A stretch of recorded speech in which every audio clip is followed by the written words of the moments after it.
The Significance of Sleep, Part 1. No consideration of the physical relations of the brain to the mind would be complete without including the separation of the one from the other which occurs in sleep.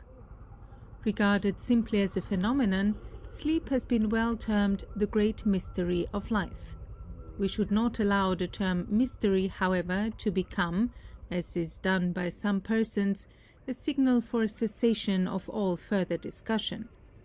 From its own nature, a true mystery, instead of ending discussion, calls for more of it, because a mystery is always something about which we know a good deal, or else it would be no mystery. If we know nothing about a subject, it is not a mystery to us, whatever else it may be. Thus I have heard a fourth dimension of space spoken of, but as I know nothing of such a... To listen to the complete audiobook for free, check Amazon Audible. Link can be found in the description or the first comment. Such a dimension, and have not found anyone who does, it can be no mystery to me. What constitutes a mystery is the unknown which is certainly connected with the known. A mystery, therefore, is unfinished knowledge rather than complete ignorance. Whether we can know the rest or not makes no difference. It then would remain only an unsolved mystery, but in no sense the less a mystery, when we are convinced from what we know about it that there is more still to know.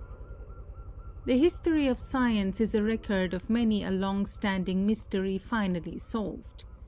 Meantime, the process which science follows in dealing with mysteries is always the same. First, begin by finding out all you know on the subject.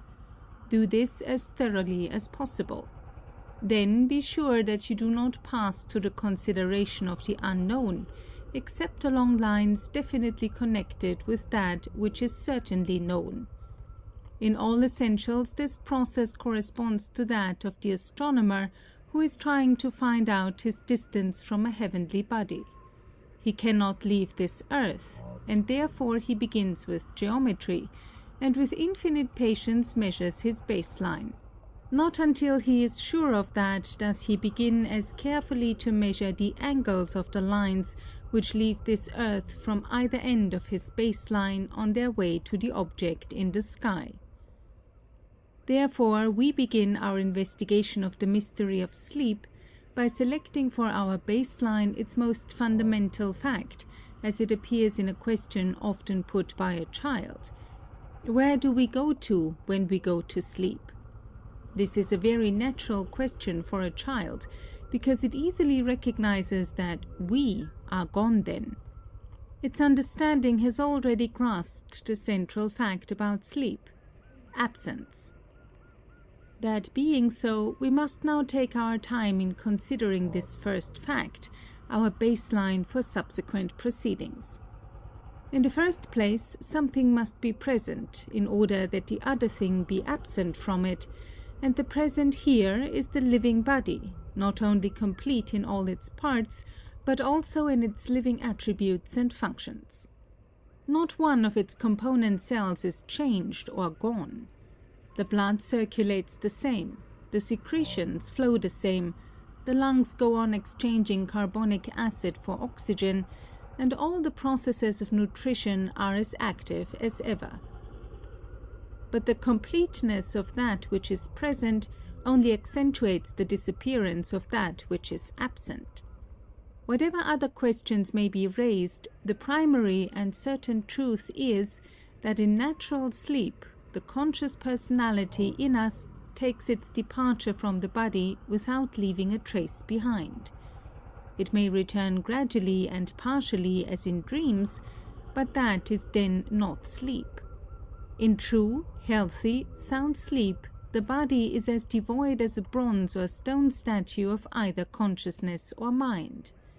That it is still a warm, living body does not alter the case, because while a living body can be awakened, and a statue cannot, awakening is the opposite of sleep, and hence throws no light whatever on what sleep itself is. The marvel of sleep is lost upon us owing to the unfortunate peculiarity that our ability to wonder is soon abolished by mere repetition. Because the recurrence of sleep is as certain and regular as sunset itself, it does not occur to us to wonder at it or to ask what it all means. Really, to appreciate what a strange thing sleep is in a race of intelligent beings, we may have recourse to our imagination and picture another world whose inhabitants are mentally just like ourselves, but whose ordinary conscious life is continuous, and sleep therefore wholly unknown to them. Now, should a single one of their fellows happen to fall asleep in our fashion, he would certainly fill them all with amazement, if not with terror. To their minds, an individual who could virtually go out of existence for some hours and then return just as if nothing had happened would be about as uncanny and alarming an object as the apparition of an unmistakable ghost would be to us. But the greatest perturbation of all which this sleeper would occasion would be among their philosophers, because he would constitute a phenomenon which contradicted their whole science of the real. With less difficulty than our own philosophers, who always feel uneasy when sleep is mentioned, their philosophers had long demonstrated that the one certainty of certainties among them was their own conscious selves, that ego which is always there. As with us, every other existence is only relative to this first certainty, which is based upon personal consciousness. But this new sleeper among them would be a specimen of a being who can be alternately vividly conscious at one time and utterly non-conscious at another, and whose ego, therefore, could both be and not be by turns. To return now to our own earth and to our body of philosophers, we may first allude to the theme which has long chiefly occupied their attention, namely ontology, or the science of being. In their discussions on the nature of being, two great terms are continually employed, namely subject, to denote that which thinks, and object, or that which is thought about. The subject also feels and perceives, while the object is that which is the occasion of feeling and of perceiving by the subject. The longest debate has been on the relations of these two elements of our being to each other. One school of philosophers maintain that they are absolutely distinct, the subject being the central ego, and the object being essentially the external non-ego. The other school maintains that the two are really identical, object being but a phase of subject. Meantime, the appeal on both sides is exclusively to facts of consciousness. The first school relies upon the immediate perception by the subject that the object, for example a stone, is no part of it, never was, and never can be. The other school, beginning with the illustrations of sound and of pain as things which have no objective, but only subjective, existence, then goes on to demonstrate that everything exists only as a state of consciousness. Apart from a conscious mind, nothing has any real existence in or of itself. This was Bishop Berkeley's celebrated doctrine. It may be remarked here that Democritus of Abdera, circa 430 BC, was the doctrinal ancestor of Berkeley. His teaching contains the germ of all subsequent speculations of the kind, enunciated in his famous saying, "Man lives plunged in a world of illusion and of deceptive forms, which the vulgar take for reality. To tell the truth, we do not know anything." The late Professor Clifford maintained a theory about mind and its relations to matter, which, to use his own words, is not merely a speculation, but is a result to which all the greater minds which have studied this question in the right way, namely in Clifford's way, have gradually been approximating for a long time. This theory is that mental phenomena and physical phenomena, although apparently diverse, are really identical. This view, though not in all its aspects the same, yet approximates to the doctrine of Hegel that there can be no existence possible of matter or of motion except as standing in relation to mind. All we can say to this is that by the time a man who, while looking at that interesting body, the moon, comes through philosophizing to believe that it is a special phase of himself, because being an object it exists only in his consciousness, he must then be intellectually drunk. It is related of a certain German thinker that his cogitations led him into such a sea of doubts that he began to doubt his own existence. At last his feet touched bottom on one unquestionable fact, that is, that he could not doubt that he doubted. But unfortunately for this reassurance, it also would go when he lay his head upon his pillow at night, for in his sleep he would not know that he have ever doubted. Doubting is a fact of consciousness. But so is every other fact which metaphysicians go by. They all consist of mental processes in the waking state. But in sleep, all mental processes, with everything pertaining to them, apparently cease, and so completely that all contrasts and distinctions belonging to conscious life equally disappear. A philosopher and a simpleton, a wise man and a fool, and likewise an innocent child and a murderer, a saint and a criminal, are all alike when they are all fast asleep. Sleep, therefore, is a something which abolishes both the subject and the object of the metaphysician before his very eyes, and along with them every other thing that he has talked about, whether principles of thought or principles of ethics. This undoubted accompaniment of sleep, then, raises the question whether our baseline itself be correct or not. Does sleep testify to the absence of the conscious personality from the body, or rather to what is really quite different from absence, namely, to extinction of the personality? Instead of the child's question, where do we go when we go to sleep, the other question, also sometimes asked by a child, may be nearer the mark. Where does the fire go when it goes out? We may then liken our conscious life to the light of a candle, which is periodically extinguished to prevent the candle, which is the analogue of the body, from being burned up too fast. Every time this candle is lit, it gives off its light at the expense of the body, so that in time the candle itself is used up, and after a few fitful flashes in its socket, it ends in final darkness. Starting therefore with extinction as our base, we will follow our lines of inference therefrom to note whether they will converge to some definite conclusion. At one end of our baseline we have the fact, which is doubtless true, that sleep is due to a physical bodily necessity or condition.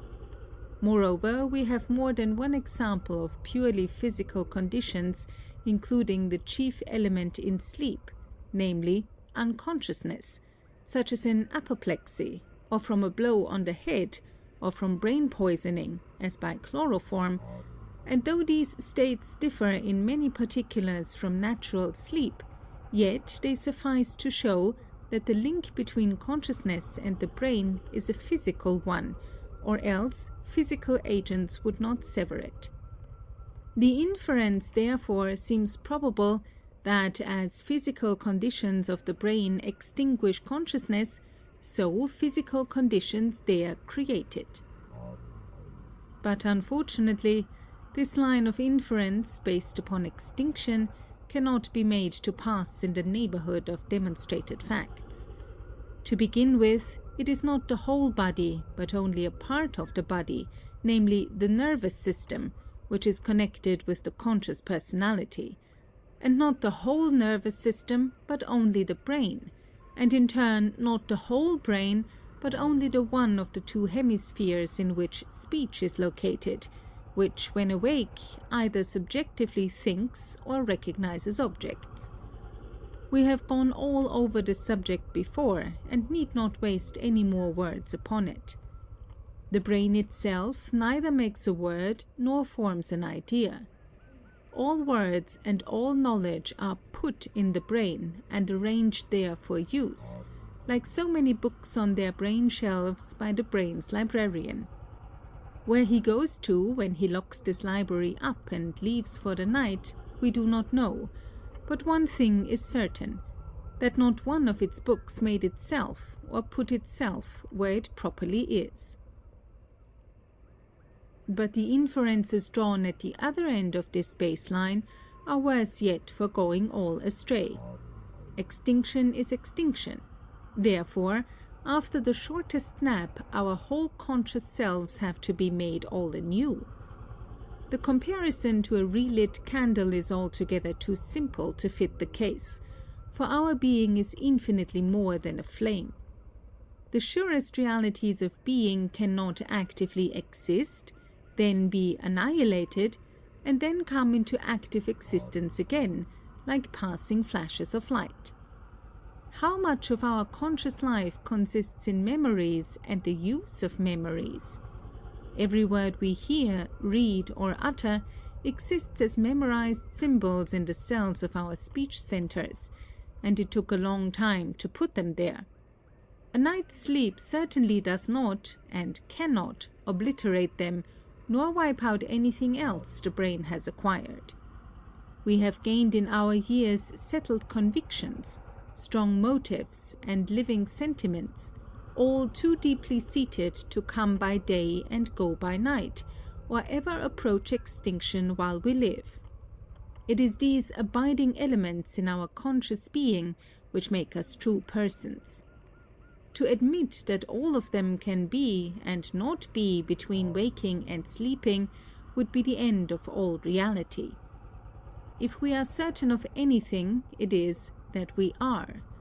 The old saying, cogito ergo sum, I think, therefore I am, is not to be disproved by brief lapses into unthinking sleep. But this theory runs counter also to one of the most striking facts about personality, namely continuity. Change is the great word descriptive of this strange life of ours. As old age approaches, memory can bring back picture after picture of our former selves, in early childhood, in youth, and in each year thereafter, with changes upon changes in everything, except in one thing. Through them all, whether taking place in us or about us, we were never anybody else.